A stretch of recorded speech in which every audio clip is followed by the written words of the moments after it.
ایک real minister جو ہے وہ ایک جگہ پہ جا رہا تھا اور اس سے آگے جو ہے گاڑی جا رہی تھی، تو اس گاڑی میں پیچھے نمبر پلیٹ پہ لکھا ہوا تھا کہ فلانا منسٹر، یوتھ منسٹر، اور وہ جو منسٹری تھی تو وہ اسی جو ریل منسٹر پیچھے جا رہا تھا اس کی منسٹری، تو وہ کہہ رہا تھا کہ بھئی یہ کون سا منسٹر ہے، یہ اگر منسٹر ہے تو میں پھر کیا ہوں۔ اس طرح ہوا ہے، یہی تو گلچ ہے معاشرے کا۔ ہم نے اپنے آپ سے سٹارٹ کیا ہے اور ہم صرف اپنے آرگنائزیشن کے حد تک یہ کام کر سکتے ہیں۔ انشاءاللہ اب اس سے آگے جو ہے میں کوشش کر رہا ہوں، کیونکہ مجھے اکثر فرینڈز بھی میرے کہتے ہیں کہ یار آپ بہت کم کام کرتے ہیں، آپ یہ کنٹینٹ اپنا ذرا زیادہ کریں، شارٹ فلمز اور جو کنٹینٹ کریشن ہے میری، آپ کو پتہ ہے کیونکہ اس کے ساتھ جو ہے میں جاب بھی کرتا ہوں، اس کے لیے ٹائم دینا پڑتا ہے پراپر، اور ساری چیزوں کو مینیج کرتا ہے۔ میری جو زیادہ شوٹنگ وغیرہ ہوتی ہے، جو کچھ ہوتا ہے، تو وہ میں ویکینڈ پہ کرتا ہوں، کیونکہ ویکینڈ پہ ذرا ٹائم ہوتا ہے نا ہمارے۔ السلام علیکم، میں ہوں آپ کا دوست، آپ کا ہوسٹ عبدالوہاب، اور آپ لوگ دیکھ رہے ہیں دا ہاٹ سیٹ۔ آج میرے ساتھ جو شخصیت موجود ہیں وہ بیک وقت دو کام کر رہے ہیں، فلم میکنگ اور لیڈرز، یعنی کہ معاشرے میں لیڈرز پیدا کر رہے ہیں۔ وہ کس طرح کر رہے ہیں اور کس طرح یہ نئے لیڈرز کو سامنے لاتے ہیں، ان سے بات کر کے انہی کی زبانی جانتے ہیں۔ عارف بھائی، تھینک یو سو مچ، آپ نے اپنی قیمتی وقت سے وقت نکالا۔ بہت شکریہ وہاب آپ کا کہ آپ نے مجھے انوائٹ کیا۔ عارف بھائی، آج ہم بات کریں گے لیڈرز کے اوپر۔ لیڈرز کس طرح بنا رہے ہیں آپ؟ لیڈرز یہاں پہ تو اگر میں دیکھوں تو تقریباً کوئی 10 سے بھی زیادہ آرگنائزیشنز ہیں جو فلانا لیڈر آرگنائزیشنز، فلانا پارلیمنٹس، اینڈ دین دیٹ، تو یہ بہت سارے پارلیمنٹس ہو گئے ہیں، اس میں ہمارا اپنا پارلیمنٹ گم گیا ہے۔ تو آپ کو کیا لگتا ہے؟ بالکل وہاب، اکثر جب ہم دوست بیٹھے ہوتے ہیں تو ہم بھی یہی ڈسکس کرتے ہیں کہ بھئی یہ چیز کس طرف جا رہی ہے۔ آپ تو 10 کا بتا رہے ہیں، میں تقریباً کوئی 15-20 تک میں نے دیکھے ہیں جو کسی نہ کسی صورت میں کام کر رہے ہیں۔ اچھا، ہاں، اور 15-20 یہ آپ فگر جو بتا رہے ہیں، یہ وہ آرگنائزیشنز ہیں جو رجسٹرڈ ہیں؟ اس کا ایگزیکٹ مجھے پتہ نہیں ہے، لیکن وہ ہمیں سوشل میڈیا پہ نظر آ رہے ہوتے ہیں۔ اور لیکن اس میں آپ کو بتاتا چلوں کہ میں جس آرگنائزیشن میں کام کرتا ہوں، ینگ لیڈرز پارلیمنٹ، وہ بیسکلی نوجوانوں کی وہ تربیت کرتے ہیں، اور یہاں پہ جو نوجوان آتے ہیں وہ بہت کچھ سیکھتے ہیں۔ سب سے پہلے یہاں پہ نوجوانوں کو سکھایا جاتا ہے کہ اس ملک میں قانون سازی کس طرح کی جاتی ہے، جو ادارے ہیں، جو اس ملک کے ادارے ہیں وہ کس طرح کام کرتے ہیں۔ بہت اچھی بات۔ اس سلسلے میں ہمارے جو نوجوان ہیں، ہم ان کو وزٹس کراتے ہیں پروونشل اسمبلی کے، نیشنل اسمبلی کے، سینٹ کے۔ یہ جو آپ نے جس آرگنائزیشن کا نام لیا، یہ ہر ویک یا ہر منتھ اس کا سیشنز ہوتے ہیں اور یہ بلاتے ہیں یا پھر وزٹ کرواتے ہیں نیشنل اسمبلی اور قومی اسمبلی؟ اصل میں ہمارے سیشن جو ہوتے ہیں وہ تقریباً مہینے میں ایک دفعہ ہوتے ہیں۔ ہم پشاور میں بھی، ہم نے پہلے پشاور سے سٹارٹ کیا تھا، لیکن اب ہم ڈسٹرکٹ وائز کر رہے ہیں۔ ہمارے سوات میں بھی ہوتے ہیں، نوشہرہ میں بھی ہمارے سیشنز ہوتے ہیں، ہمارے چارسدہ میں بھی ہوتے ہیں۔ تو ابھی ریسنٹلی سوات میں ہمارا سیشن ہوا ہے، اور ہمارا جو ینگ لیڈرز پارلیمنٹ ہے، یہاں جتنے بھی نوجوان آتے ہیں ساروں کو بات کرنے کا موقع دیا جاتا ہے۔ تقریباً کوئی 300 سے اوپر کا نمبر ہے ہمارے پاس، لیکن 300 جی ممبرس ہیں آپ لوگ کے پاس؟ بالکل۔ اس کے لیے پھر کیونکہ یہ ایک دن میں ہو نہیں سکتا کہ یہ سارے بات کریں، تو پھر اس کے لیے ہم ایسا کرتے ہیں کہ ہم 3 دن کا سیشن رکھ لیتے ہیں۔ یعنی یہ آپ کو کسی بھی آرگنائزیشن میں اس طرح کا آپ کو ملے گا نہیں کہ کوئی 3 دن کا سیشن کرے۔ ہم 3 دن کا سیشن کرتے ہیں اور اس میں سارے نوجوان جو ہے وہ بولتے ہیں۔ یہ بتائیے، جس طرح میں نے آپ کو کہا کہ اتنے سارے یہ وائل پی اور فلانا ڈمکانا، یہ اتنے سارے ہو گئے ہیں کہ اس میں ہمارا اپنا پارلیمنٹ گم گیا ہے۔ تو آپ کو نہیں لگتا کہ یہ اتنے زیادہ ہو گئے ہیں، یہ معاشرے کے لیے اور سوسائٹی کے لیے بھی آگے جا کے خطرہ بن سکتا ہے؟ وہاب، میں سمجھتا ہوں کہ جب بھی کوئی آرگنائزیشن آتی ہے یا پھر کوئی فاؤنڈیشن آتی ہے یا کوئی بھی ادارہ آتا ہے، تو وہ کسی نہ کسی ٹائم پہ سوسائٹی پہ یا حکومت پہ ڈومیننس شو کرواتا ہے کہ میں آپ سے بڑا ہوں، یا جو میں کہوں گا وہ مانا جائے گا۔ تو آپ کو نہیں لگتا یہ اتنے سارے جو آ گئے ہیں، یہ کہیں نہ کہیں ہماری سوسائٹی کو یا ہمارے اسٹیٹ کو، ہمارے ملک کو کہیں نہ کہیں تھوڑا سا وہ کر رہے ہیں، نقصان پہنچا رہے ہیں یا نقصان پہنچانے کا خدشہ ہے؟ وہاب کے میں تو خیر خوش ہوتا ہوں کہ نوجوان جو ہے وہ موبلائز ہوتے ہیں، وہ نکلتے ہیں، وہ کچھ سیکھتے ہیں، لیکن اس کے ساتھ ساتھ کچھ لمٹس بھی ہونے چاہیے۔ یعنی آپ اکثر دیکھتے ہوں گے سوشل میڈیاز پہ، ٹک ٹاک وغیرہ پہ، کہ یہ جو ہالز ہوتے ہیں یہاں پہ جھگڑے بھی ہوتے ہیں، یہاں پہ یعنی جس طرح کے ہمارے جو اصل اسمبلیاں ہے، جس طرح کے وہاں پہ مچھلی بازار لگے ہوتے ہیں، تو آج کل اس میں بھی اس طرح کا سین آ گیا ہے. آپ ہمیں بھی فالو کر رہے ہیں. ہمارا جو ینگ لیڈرز پارلیمنٹ ہے، یہاں پہ ہر چیز کا ایک طریقہ کار ہوتا ہے. آپ کو پتہ ہے میں ینگ لیڈرز پارلیمنٹ کا نہ صرف ممبر ہوں بلکہ میں میڈیا کوآرڈینیٹر بھی ہوں. تو یہاں پہ جو بھی سپیچ کرتا ہے وہ اس طرح نہیں کر سکتا کہ وہ اپنے سامنے اپنے لڑکے کو کھڑا کر کے اور اسے کہے کہ آپ میری سپیچ ریکارڈ کریں. وہاں پہ سپیچ ہم آفیشیلی ریکارڈ کرتے ہیں اور وہ پھر ہم بعد میں دیکھتے ہیں کہ بھئی اس میں کوئی ایسی غلط بات نہ ہو، کوئی بلو دا بیلٹ بات نہ ہو. اس کے بعد اگر پھر وہ لڑکا جو ہے، جو ہمارا ممبر ہوتا ہے، وہ اگر ڈیمانڈ کرے کہ مجھے میری سپیچ چاہیے تو وہ میں دیتا ہوں. میں آپ سے یہ سوال کرنے بھی والا تھا کہ آپ کی سپیچز ان کو دیتے ہیں اور وہ اپنی پروفائلز پہ لگاتے ہیں اور وہ بڑے فالورز گین کر لیتے ہیں اس کے تھرو. میرا آخری سوال ہوگا، پھر ہم فلم میکنگ کی طرف بڑھیں گے. یہ بتائیے، یہ جو ہر کسی نے اپنی گاڑی کے اوپر، اپنے بائک کے اوپر، اپنے گھر کے اوپر اپنی Facebook profile, Insta profile, Twitter profile, Threads profile, جتنے بھی سوشل میڈیا سائٹس ہیں، اپنے یوٹیوب چینل پہ یہ لگایا ہوتا ہے کہ میں فلانے ممبر کا ہوں، فلانے ممبر کا ہوں، ڈمکانے ممبر کا ہوں. تو اس سے بھی تو کہیں نہ کہیں جا کے سوسائٹی کو جو ہے تو تھریٹس مل رہے ہیں. کیونکہ اگر دیکھا جائے نیا بندہ ہو جو یا کہہ لیں ٹین ایج ہو، جو کہ اسکول کا بچہ ہو، اور وہ دیکھے یار گاڑی کے اوپر یہ نمبر پلیٹ لگی ہے، منسٹر لکھا ہوا ہے، میں فلانے آرگنائزیشن کا منسٹر ہوں، میں ڈمکانے. یہ تو ہوتے تو نہیں ہیں لیکن ان کو عہدے دیے جاتے ہیں. تو ان عہدوں کا غلط استعمال نہیں ہوتا، یا پھر یہ جو صرف آپ کو زبان دے دی جاتی ہے کہ ہاں آپ ہیں، آپ اس کے ہیں، آپ کوآرڈینیٹر ہیں، آپ منسٹر ہیں، آپ ممبر ہیں. تو اس سے بھی تو معاشرے میں نقصان ہو رہا ہے. اور پھر سوشل میڈیا جو آج کل بڑی ٹرینڈنگ پہ جا رہا ہے، تو اس پہ بھی تو جو جس طرح میں نے کہا کہ ٹین ایج دیکھتی ہے، تو ٹین ایج پہ غلط اثر نہیں پڑ رہا. یہ ساری چیزیں چونکہ ہم نوٹ کر رہے ہوتے ہیں، اس کے بارے میں ہم نے ابھی ریسنٹلی ڈسکس کیا، بلکہ پچھلے سال کی بات ہے. ہماری جو ایگزیکٹو باڈی ہے ینگ لیڈرز پارلیمنٹ کی، تو آپ نے دیکھا ہوگا کہ دوسرے جو یہاں پہ آرگنائزیشن ہے وہ اپنے ساتھ یوتھ ایم پی اے کا نام لگا لیتے ہیں. ہاں، ہمارا یہ نہیں ہے. ہمارا ینگ پارلیمنٹری لیڈر یہ نام اپنے ساتھ وہ لگاتے ہیں، اور ہم آفیشیلی بھی اپنے جو ہمارے ممبرز ہوتے ہیں ہم ان کو یہی کہتے ہیں کہ آپ یوتھ ایم پی اے نہیں ہے، آپ پارلیمنٹری لیڈر ہیں. اور نہ ہی یہاں پہ آپ کو ایسا کچھ سین دیکھنے کو ملے گا کہ بھئی ہماری کسی ممبر کے گاڑی میں اوریجنل منسٹر ہوتا ہے، قومی اسمبلی کا ممبر جو ہوتا ہے یا صوبائی اسمبلی کا، صرف اسی کو الاؤ ہوتا ہے، یا میرے لحاظ سے جتنا میں نے پڑھا ہے کہ اسی کو الاؤ ہوتا ہے کہ آپ اپنی بایو میں اپنے آپ کے جو بھی اکاؤنٹس ہیں اس میں آپ لکھ سکتے ہیں کہ آپ فلانا ممبر ہے، فلانے وزیر ہیں، فلانے منسٹر ہیں، فلانا فلانا. لیکن یہ جو آپ کا یہ جو ایک کلچر چل پڑا ہے، تو اس کو آپ کیسے روکیں گے اور اس پہ کیسے کنٹرول آپ کی آرگنائزیشن پا سکتی ہے؟ بالکل، جیسا کہ ابھی میں نے آپ کو بتایا کہ ہم نے اس کے بارے میں بات کی تھی. ہم نے شروعات اپنے آپ سے کی ہے. اچھا، ینگ لیڈرز پارلیمنٹ نے اپنے آپ سے شروعات کی ہے. باقی کے جو آرگنائزیشن ہے میرے خیال میں ان کو بھی چاہیے کہ یہ چیز جو بالکل کسی اور طرف جا رہی ہے اس کو روکنے میں وہ اپنا کردار ادا کرے. اور میں نے بالکل دیکھا ہے جس طرح آپ نے ابھی کہا ہے، ایک ریئل منسٹر جو ہے وہ ایک جگہ پہ جا رہا تھا اور اس سے آگے جو ہے ایک گاڑی جا رہی تھی، تو اس گاڑی میں پیچھے نمبر پلیٹ پہ لکھا ہوا تھا کہ فلانا منسٹر، یوتھ منسٹر. اور وہ جو منسٹری تھی تو وہ اسی جو ریل منسٹر پیچھے جا رہا تھا اس کی منسٹری تھی. تو وہ کہہ رہا تھا کہ بھئی یہ کون سا منسٹر ہے، یہ اگر منسٹر ہے تو میں پھر کیا ہوں. اس طرح ہوا ہے. یہی تو گلچ ہے معاشرے کا. تو ہم نے اپنے آپ سے سٹارٹ لیا ہے اور ہم صرف اپنے آرگنائزیشن کے حد تک یہ کام کر سکتے. اب ہم اگر دوسرے آرگنائزیشن کو کہیں گے کہ بھئی آپ ایسا کریں تو وہ پھر ان کے بیچ میں وہ انٹرفیرنس ہو جائے گی.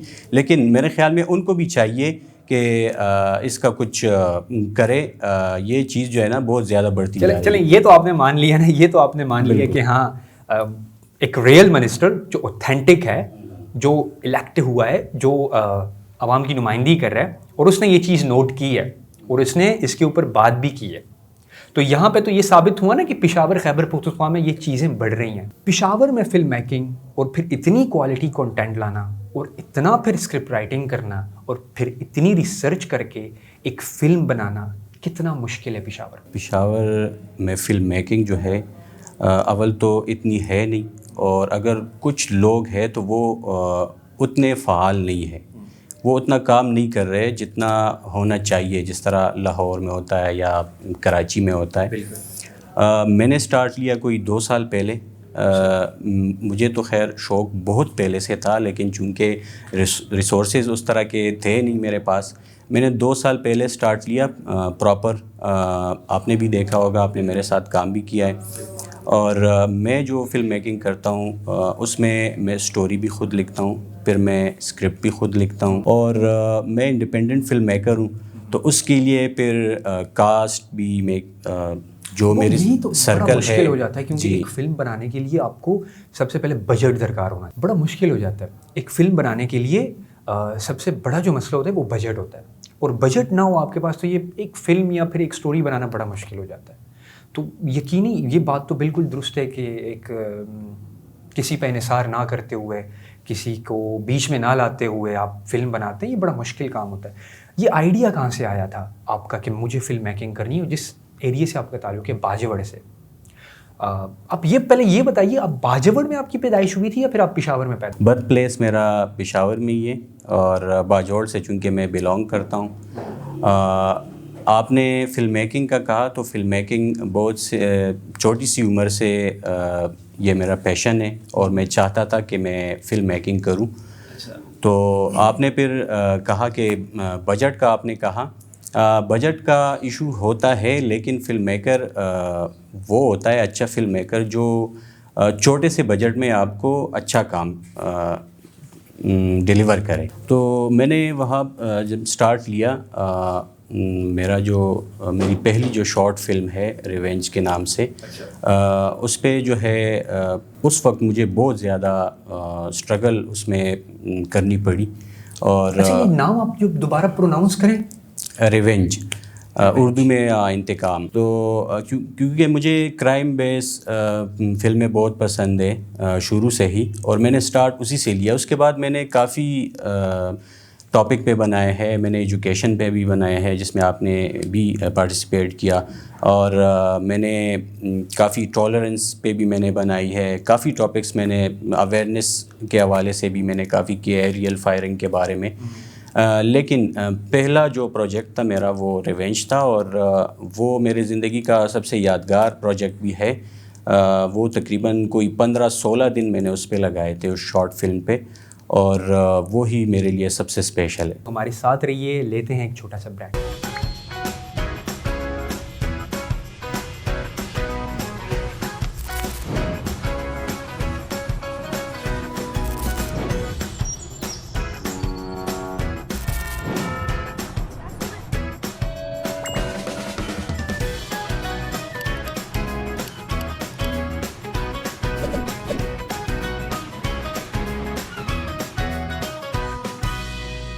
بریک سے جانے سے پہلے ہم بات کر رہے تھے عارف کی فلم کے اوپر، دی ریونج کے اوپر۔ اس کی سٹوری جو ہے وہ ایسی ہے کہ ایک گاؤں ہوتا ہے، اور وہاں پہ ایک ایسا بندہ ہوتا ہے کہ وہ بدمعاش ٹائپ بندہ ہوتا ہے، اور وہ ہر کسی کے ساتھ جو اس کا دل چاہے تو وہ کرتا ہے، اور لوگ بھی اس سے ڈرتے ہیں۔ وہ ہم نے سٹارٹ لیا ریونج سے، اور بہت مزہ آیا اس میں، اور اس وقت بہت سارے میرے سامنے چیلنجز آ رہے تھے، لیکن میں نے سٹارٹ یہ کیا۔ بتائیے، مجھے پتہ ہے سب سے بڑا چیلنج کیا ہوگا، بجٹ ہی ہوگا۔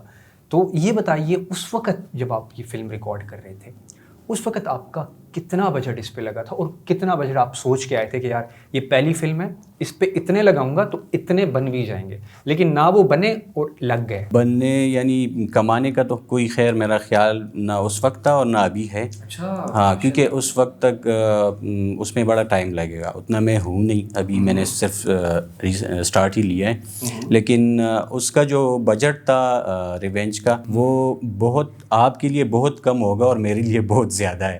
اس پہ تقریباً بتا دیں، آپ بتا دیں، یہ دیکھیں 15 سے 18,000 روپے کا بجٹ اس پہ آیا۔ ایگزیکٹلی دیکھیں، یہ 15,000 اور 20,000 جس طرح آپ کہہ رہے ہیں نا کہ یہ میرے لیے کم ہے، یہ میرے لیے بھی بہت زیادہ ہے، میں بھی ایک فلم بناؤں گا۔ ابھی دیکھیں، صحافت کرنا اور فلم میکنگ کرنا یہ بہت بڑا ڈفرینٹ ہے۔ اس میں آپ کو صحافت کے لیے ایک سٹوری کے اوپر انویسٹیگیشن کرنی پڑتی ہے، اس میں آپ 2 بندے 3 بندے آپ کے ساتھ انوالو ہوتے ہیں. لیکن جب ایک فلم بنتی ہے نا تو آپ کو مجھ سے بہتر پتہ ہے کہ اس کے اوپر کتنے بندے درکار ہوتے ہیں, کتنی کاسٹ آتی ہے اور کتنا کچھ اس میں لگتا ہے. تو یہ 15-20 ہزار روپے یہ میرے لیے بھی بہت ہیں اور یہ آپ کے لیے اس وقت بہت زیادہ تھے.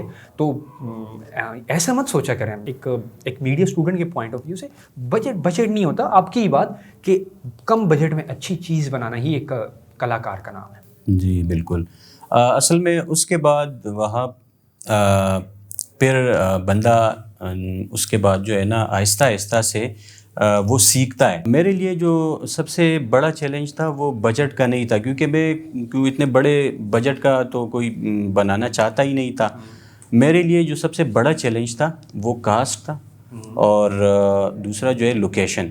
کیونکہ فلم میکنگ میں آپ کو ایسے سٹوریز ملتے ہیں کہ آپ کو اس کے لیے لوکیشن چاہیے ہوتا ہے اور وہ ہمیں اس وقت نہیں ملتا تھا. اب الحمدللہ اب آپ نے بھی دیکھا ہوگا کہ اب لوکیشن کا کوئی مسئلہ نہیں ہوتا میرے ساتھ. اگر مجھے ایک سٹوری ملتی ہے اور وہاں پہ اگر کوئی آفس چاہیے ہوتا ہے یا کوئی ریسٹورنٹ چاہیے ہوتا ہے یا جو بھی, تو وہ الحمدللہ جب میری سرکل ایسی بن گئی ہے کہ اس میں وہ میرا ایشو سالو ہو جاتا ہے. اور میری ٹیم بھی ابھی تقریباً کوئی 15 سے 20 لڑکے میرے پاس ہے اور انشاءاللہ اب اس سے آگے جو ہے میں کوشش کر رہا ہوں. کیونکہ مجھے اکثر فرینڈس بھی میرے کہتے ہیں کہ یار آپ بہت کم کام کرتے ہو, آپ یہ کنٹینٹ اپنا ذرا زیادہ کریں.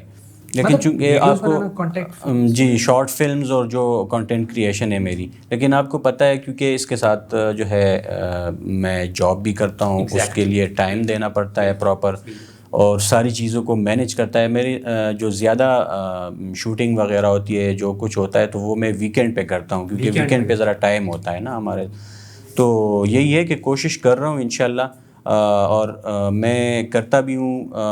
اگر میں سوچتا ہوں کہ بھائی کام تھوڑا سا ہو لیکن اچھا ہو, کوالٹی کا کام آپ کرنا چاہتے ہیں. میں نے سٹارٹ میں ہی بتا دیا تھا کہ عارف بھائی جو ہیں تو وہ کوالٹی پہ کام کرتے ہیں, کوانٹٹی پہ کام نہیں کرتے.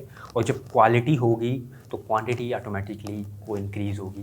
عارف بھائی, پشاور کی جو فلمز انڈسٹری ہے یا خیبر پختونخوا کی جو فلم انڈسٹری وسیع ترین, یہاں پہ پشتوں کی فلموں کا راج ہوتا تھا اور کس طرح ہوتا تھا اور کس طرح فلمز بنائی جاتی تھی انڈسٹری میں. پشاور سے لے کے کراچی تک وہ فلمز مشہور تھی. یہاں پہ کافی نامی گرامی رائٹرز, کافی نامی گرامی ڈائریکٹر اینڈ پروڈیوسرز ہیں جو کہ ان فلموں کے اوپر کام بھی کرتے ہیں, پشتوں کی فلموں کے اوپر. لیکن آپ کو نہیں لگتا وہ کانٹینٹ جو تھا وہ معیاری نہیں تھا؟ یا آپ ان کانٹینٹ میں کیا نظر آتا ہے آپ کو کہ یار یہ کانٹینٹ تو ہمارا کوئی شو ہی نہیں کر رہا کہ پشاور کے لوگ ایسے بھی ہیں یا پشاور ایسا بھی ہے یا پھر ہماری کنٹری ایسی بھی؟ جو ہمارے پشتو فلمیں ہوا کرتی تھی وہ نہ صرف پشاور میں بلکہ وہ کراچی میں بھی دیکھی جاتی تھی اور ایون کابل میں بھی دیکھی جاتی تھی. لیکن انفارچونیٹلی دیکھیں آپ کو وقت کے ساتھ ساتھ چلنا پڑتا ہے. ہم نے اپنی جو پشتوں کی فلم میکنگ ہے ہم نے اپنے آپ کو اپڈیٹ نہیں کیا. انڈسٹری کہاں پہ کھڑی ہے ابھی اس وقت؟ ان شارٹ میں نے جو بات کر لی ہے وہاں پشتوں کی فلم انڈسٹری ہے نہیں, پشتوں کی فلم انڈسٹری نہیں ہے. آپ کہہ رہے ہیں کہ کڑی کہاں پہ کڑی ہے, وہ ہے ہی نہیں. اس کی مین ریزن کیا ہے؟ مین ریزن میرے خیال میں, میری ناچیز کے خیال میں یہی ہے کہ وقت کے ساتھ انہوں نے اپنے آپ کو اپڈیٹ نہیں کیا. وہ وہی پرانے کلچر کے ساتھ چل رہے تھے, یعنی وہی کلاشن کوفے اور وہی گریبانے اور وہی ٹوپیا اور وہی وہ ایک پہاڑ پہ وہ ناچنا اور وہ ساری چیزیں. میرے خیال میں اپڈیٹ کرنا چاہیے تھا. جس طرح ہماری جو پاکستان کے لیول پہ جو لالی ووڈ کی جو انڈسٹری ہے, جس طرح انہوں نے اپنے آپ کو تھوڑا سا ہی صحیح لیکن اپڈیٹ کیا. بہت اچھی فلمیں ہمیں دیکھنے کو مل رہی ہے پچھلے 8-10 سال سے. تو اس طرح پشتوں میں نہیں ہوا جس کا ابھی ہم حال دیکھ رہے ہیں کہ یہاں پہ سینماز تقریباً ختم ہو گئے. سینماز تو بالکل ختم ہو گئے. پشاور کے جو مشہور سینماز تھے, ابھی تو میں نے ایک رپورٹ دیکھی تھی, اس میں یہ بھی آیا تھا کہ جو مشہور سنیما تھا وہ گرا کے پلازا بنایا جا رہا ہے. جی بالکل. تو آپ اس سے اندازہ لگا لیں کہ پشاور کی فلم انڈسٹری کہاں پہ کھڑی ہے. یہ بتائیے, جو آپ نے بات کی ڈانس کی, ٹین ایج کے ساتھ آپ پشتوں کی فلم نہیں دیکھ سکتے, آپ یہ تو مانتے ہیں نا؟ اس کے ساتھ آپ میرے ساتھ اس بات پہ اتفاق کرتے ہیں کہ ایک ٹین ایج کے ساتھ آپ پشتوں کی فلم نہیں دیکھ سکتے. کیا لگتا ہے آپ کو اس فلم انڈسٹری نے غلط کیا ہے یا پھر انہوں نے انڈین کلچر کو اپنے اوپر امپلیمنٹ کرنے کی کوشش کی ہے لیکن وہ ناکام ہوئی؟ اسی لیے تو ابھی ہے نہیں نا، انڈسٹری ایگزسٹ ہی نہیں کرتی کیونکہ یہ لوگ دیکھنا ہی نہیں چاہتے تھے. یہ اس کے کچھ اسپیسیفک لوگ تھے، یعنی آپ کو پتہ ہے کہ وہ کون دیکھنے آتے تھے. بتا بھی سکتا ہوں ان کے وہ کون دیکھنے آتے تھے. وہ یہ جو سارا دن دہاڑی مزدوری کرتے تھے، یہ رکشے والے، سوزوکی والے، یہ رکشوں کے پیچھے پھر انہوں نے ہوتے ہیں. بینرز لگائے ہوتے تھے، اور پھر وہ بینرز میرے خیال سے ان کو پھر پیسے ملتے ہوں گے. اگر ظاہر سی بات ہے اگر تم کسی ایک چیز کی مارکیٹنگ کرتے ہو تو یا تو پھر ان کو فری ٹکٹس ملتے ہوں گے یا پھر ان کو اس کا بینیفٹ ملتا ہوگا کہ ہاں چلو ہم آپ کو یہ ٹکٹ فری دے دیں گے، یا پھر چلو آپ اس فلم کی مارکیٹنگ کرو تو ہم آپ کو یہ کر دیں گے. تو اچھا ہی وہ کلچر تو ختم ہو گیا جو پہلے ہوتا تھا کہ اپنا رشتے کے پیچھے وہ لگانا، پکچر لگانا. وہ بڑی کوئی وہ ہوتی تھی نا کہ روڈ کے اوپر ہمیں کچھ عجیب سا منظر دیکھنے کو ملتا تھا کہ یار یہ رشتے کے اوپر لگا ہوا ہے. تو اچھا ہی وہ کلچر تو ختم ہو گیا ہے. لیکن پھر بھی میں آپ سے یہ سوال کر رہا ہوں کہ کیا پشتو انڈسٹری انڈیا کے کلچر کو اپنے اوپر امپلیمنٹ کرنے میں ناکام ہوئی ہے؟ ان شارٹ آپ کو اس کا جواب. آپ ایز اے فلم میکر ہیں کیونکہ آپ اس انڈسٹری میں ہیں اور آپ کے ساتھ میری بڑی ڈیبیٹ ہوئی ہے، تو میں چاہتا ہوں آپ آن کیمرہ بھی اس کا ذکر کریں اور لوگوں کو پتہ چلے. بالکل ظاہر سی بات ہے، آپ کو پتہ ہے نہ صرف ہماری پشتو فلم انڈسٹری بلکہ ہماری جو لالی ووڈ کی انڈسٹری ہے اس میں بھی وہ تو ابھی تک آپ کو دیکھنے کو مل رہا ہے. جس طرح کی فلمیں بن رہی ہے اس میں آپ کو وہ انفلوئنس نظر آتا ہے، اور یہاں پہ پشتو میں بھی ایسا ہی ہوا ہے.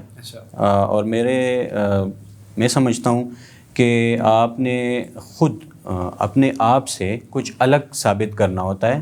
اس طرح سے انڈسٹریاں نہیں چلتی کہ آپ دوسروں کو کاپی کریں، اور کاپی کریں لیکن کچھ اچھا کاپی کریں. ان فیوچر بھی آپ کا یہیں پہ ارادہ ہے کہ آپ یہیں پہ فلم میکنگ کریں، یا پھر آپ یہاں جب آپ ظاہر سی بات ہے دیکھیں جب میں نے خود دیکھا ہے as a media student, as a journalist, میں آپ کو یہ کہہ رہا ہوں کہ میں نے بہت سارے لوگ دیکھے جو یہاں پہ کامیاب ہو کے موو ہو گئے ہیں کراچی، لاہور.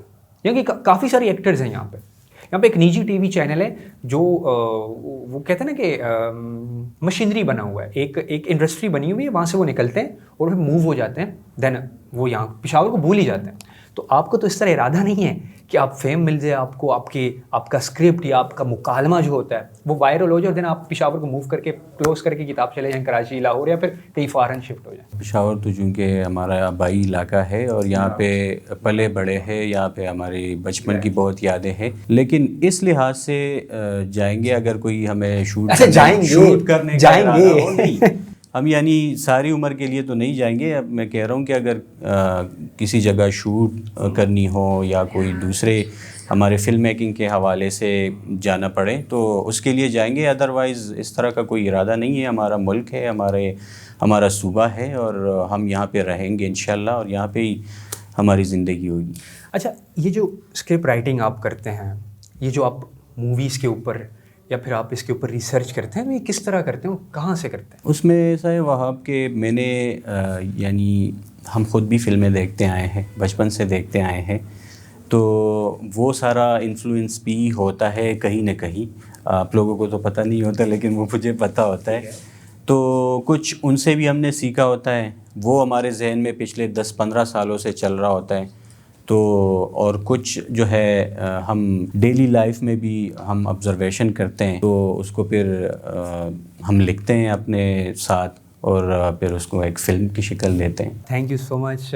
یہ تھے پشاور کے فلم میکر، یہ تھے وہ بندے جو بقول ان کے کہ ہم لیڈرز بناتے ہیں اور لیڈر ہم نکالتے ہیں YLP سے. ہم دعا کرتے ہیں کہ آپ نہ صرف آگے جا کے اس طرح لیڈر جنریٹ کرتے جائیں بلکہ ایک اچھے فلم میکر بنیں اور پشاور کے لیے آپ کام کریں اور پورے ملک کا نام روشن کریں.